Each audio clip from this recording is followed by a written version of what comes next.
Hello everyone.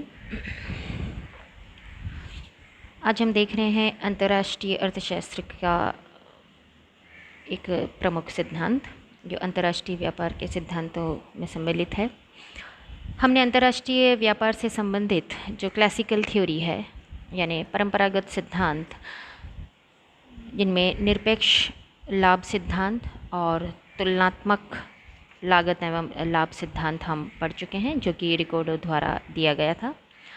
आज हम देखेंगे अंतर्राष्ट्रीय व्यापार का अवसर लागत सिद्धांत। हम आज स्टडी करेंगे प्रोफेसर हैबरलर द्वारा दिया गया अंतर्राष्ट्रीय व्यापार का एक वैकल्पिक विचारधारा के रूप में अवसर लागत सिद्धांत, जिसे हम the theory of international trade off opportunity cost भी कह सकते हैं। तो opportunity cost theory of international trade discuss करने से पहले हम ये देखना चाहेंगे कि अवसर लागत की धारणा क्या है। बच्चों, पहले आपको ये मालूम होना चाहिए कि अवसर लागत से क्या अभिप्राय है। आपने फर्स्ट ईयर में माइक्रो इकोनॉमिक्स के पेपर में भी इसे पढ़ा होगा। अवसर लागत की धारणा इस तथ्य पर आधारित है कि उत्पत्ति के जो साधन हैं यानी जो रिसोर्सेस हैं, जैसे भूमि, पूंजी, श्रम, साहसी, सभी सीमित हैं। ये हमने अर्थव्यवस्था में चुनाव की समस्या के समय भी डिस्कस किया था कि उत्पत्ति के साधन सीमित हैं और वैकल्पिक प्रयोग वाले हैं। कैसे हैं? बहुप्रयोगात्मक या वैकल्पिक प्रयोग वाले। तो चूँकि प्रत्येक साधन सीमित भी है और उसके वैकल्पिक प्रयोग भी हैं, इसलिए इनको सभी प्रयोगों में पूर्ण रूप से प्रयुक्त तो नहीं किया जा सकता। इसलिए अर्थव्यवस्था की दृष्टि से उनको किसी एक उद्देश्य के लिए प्रयोग करने का अर्थ है कि उनके अन्य उद्देश्यों में प्रयोग करने के अवसर का त्याग करना। आप इसे ऐसे भी समझ सकते हैं कि किसी एक वस्तु के उत्पादन की लागत अन्य वस्तु की वे मात्राएं हैं जिनका हमें त्याग करना पड़ता है। उत्पादित वस्तु की लागत को उसमें लगे, देखिए सामान्य तौर पर हम किसी भी वस्तु की लागत उसमें लगे हुए साधनों में व्यक्त करते हैं।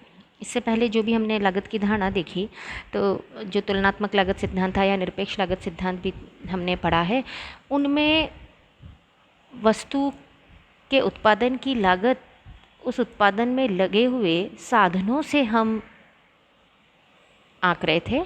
यानी हमने वस्तु में प्रयुक्त साधनों की मात्रा, जैसे श्रम, तुलनात्मक लागत सिद्धांत में भी हमने श्रम को ही साधन माना और जितना श्रम प्रयुक्त किया गया उसे वस्तु की लागत माना गया। अब हम देख रहे हैं अवसर लागत। तो उत्पादित वस्तु की लागत उसमें लगे हुए साधनों में व्यक्त करने की बजाय उस वस्तु में व्यक्त किया जा सकता है जो उत्पन्न की जाती है। अर्थात उत्पन्न न की जाने वाली वस्तु एक प्रकार से त्याग किया हुआ या खोया हुआ अवसर है, इसलिए यह उस वस्तु की अवसर लागत है जो वास्तव में उत्पन्न की गई है। आप इसे एक उदाहरण के माध्यम से भी समझ सकते हैं। जैसे कि यहाँ आप देखेंगे कि यदि हम अवसर लागत में इसे व्यक्त करना चाहें तो 100 क्विंटल गेहूं की अवसर लागत क्या बताई गई है? 120 क्विंटल जौ। ये उदाहरण आप समझिएगा। मान लीजिए कि एक किसान है जो कुछ साधनों से 100 क्विंटल गेहूं का उत्पादन कर रहा है। यदि उन्हीं साधनों से वह 120 क्विंटल जौ उत्पन्न कर सकता है, दोनों तो नहीं करेगा क्योंकि खेत का आकार क्या है? सीमित है, संसाधन भी सीमित है। तो अपने पास उपलब्ध फार्म पर वो किसान चाहे तो 100 क्विंटल गेहूं का उत्पादन करे, चाहे 120 क्विंटल जौ का उत्पादन करे।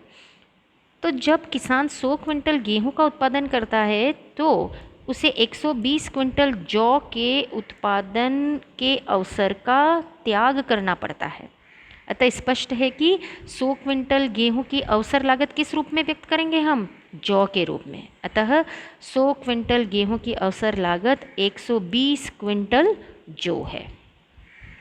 अतः स्पष्ट है कि किसी निश्चित वस्तु की अवसर लागत वह उत्तम विकल्प है, it's the best alternative use, जिसका कि परित्याग कर दिया गया है। आप समझ रहे होंगे कि अवसर लागत क्या है।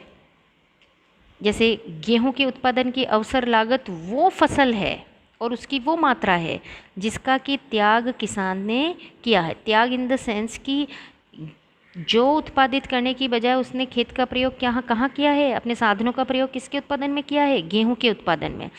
तो त्याग किसका किया, जौ के उत्पादन का। इसलिए हम कह रहे हैं कि 100 क्विंटल गेहूं के उत्पादन की अवसर लागत 120 क्विंटल जौ है। तो गेहूं के उत्पादन की अवसर लागत किस में व्यक्त की गई है, जौ में व्यक्त की गई है। आप इसे ऐसे भी समझ सकते हैं, मान लीजिए कि कोई किसान है जो 100 क्विंटल गेहूं उत्पादित कर सकता है, या फिर 90 क्विंटल या 80 क्विंटल दालें उत्पादित कर सकता है, या मूंगफली उत्पादित कर सकता है। तो ऐसे में 100 क्विंटल गेहूं की अवसर लागत क्या हो जाएगी, 80 क्विंटल या 90 क्विंटल जो भी उत्पादन की मात्रा है, 90 क्विंटल दालें हो सकती हैं, या उस पर वो और भी कोई फसल ले सकता था। तो हम एक फसल की उत्पादन लागत को किस में व्यक्त कर रहे हैं, उस फसल में जिसका कि उसने अवसर खो दिया है। अर्थात 100 क्विंटल गेहूं की अवसर लागत 120 क्विंटल जो है। अब हम देखेंगे कि अवसर लागत सिद्धांत की मान्यताएं क्या हैं।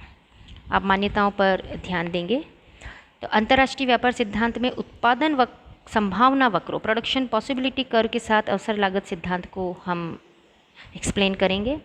दोनों वस्तुओं की परस्पर विनिमय दर को अवसर लागत के माध्यम से दर्शाया जाता है। लेकिन पहले हम देख लेते हैं, प्रत्येक सिद्धांत की कोई ना कोई मान्यताएं होती है। हैबरलैंड ने भी अपने सिद्धांत की कुछ मान्यताएं दी हैं, जिसे आप देखेंगे। Only 2 countries A and B, ये मान लिया गया है, ये मान्यता कर ली गई है कि केवल 2 देश हैं। प्रत्येक देश 2 ही फैक्टर्स, लेबर एंड कैपिटल, कौन सा, लेबर एंड कैपिटल, इन्हीं दोनों से उत्पादन कर रहा है। Both the countries can produce 2 types of commodity X and Y, दोनों देश 2 साधन श्रम और पूंजी का प्रयोग कर रहे हैं, और दोनों देश केवल एक्स और वाई वस्तु ही बना रहे हैं। There is a perfect competition in factor market as well as commodity market. इसे आप कैसे समझेंगे कि साधन बाजार और वस्तु बाजार दोनों में ही पूर्ण प्रतियोगिता की मान्यता को ले लिया गया है। Price of commodities equal to their marginal cost, वस्तु की कीमत को किसके द्वारा निर्धारित किया गया है, वस्तु की कीमत उस वस्तु की सीमांत लागत के द्वारा निर्धारित की गई है। इसी प्रकार से price of each factor is equal to the value of marginal productivity. आप ध्यान दीजिएगा कि जैसे वस्तु की कीमत उसकी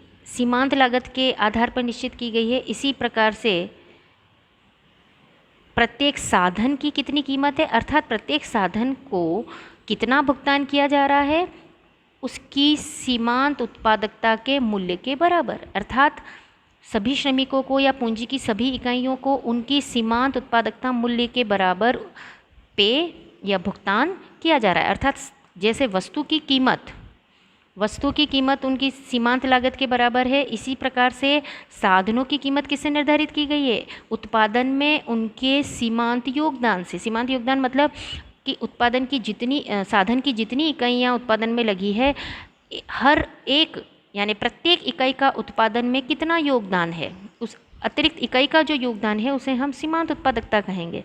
यानी कि एक इकाई श्रम लगाने से कुल उत्पादन पर में कितना अंतर आता है या कितना बढ़ता है उत्पादन, उसे हम उस श्रम की सीमांत उत्पादकता मानेंगे। इसी प्रकार से पूंजी की सीमांत उत्पादकता क्या होगी, पूंजी की एक अतिरिक्त इकाई लगाने से कुल उत्पादन में जो परिवर्तन होता है उसे हम पूंजी की सीमांत उत्पादकता बोलेंगे। तो कहने का तात्पर्य है कि जैसे वस्तु की कीमत